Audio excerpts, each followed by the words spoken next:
ডিমটা আসলে বড় ছোট সবাই পছন্দ করে। ছোটরা যেমন খায়, বিপদে পড়লে বড়রাও খায়। আর তাছাড়া কিন্তু আমি দেখি বিভিন্ন পার্টি প্রোগ্রামে ডিমটা বেশ চলে।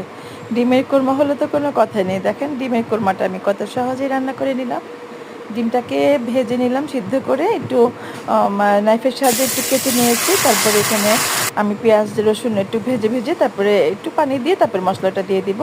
ধনে গুঁড়ো ১ চামচ, হলুদ গুঁড়ো ১ চামচ, মরিচ গুঁড়ো ২ চামচের মতো, জিরার গুঁড়ো ১ চামচ, হলুদ গুঁড়ো ১/২ চামচ, হলুদ গুঁড়ো একটু কমিয়ে দিব। আর আদা রসুন বাটা দিলাম ১ টেবিল চামচের মতো। একটু সয়া সস দিয়েছি, কিন্তু রেস্টুরেন্টে যেটা করে এটা কিন্তু একটা গোপন টিপস, একটু সয়া সস দিয়ে দিবেন। আপনার সবজি রান্না বাসা যাই রান্না করেন একেবারে রেস্টুরেন্টের স্টাইলে টেস্ট পাবেন। এখানে দিয়ে দিলাম আমি ১ কাপ পরিমাণ ফেটানো দই, টক দই।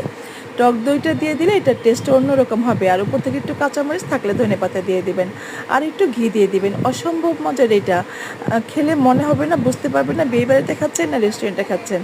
বাসার খাবার মনেই হবে না, এত মজা। যারা এতক্ষণ ভিডিওটি দেখলেন সবাইকে অনেক অনেক ধন্যবাদ, অনেক অনেক ভালোবাসা। আল্লাহ হাফিজ।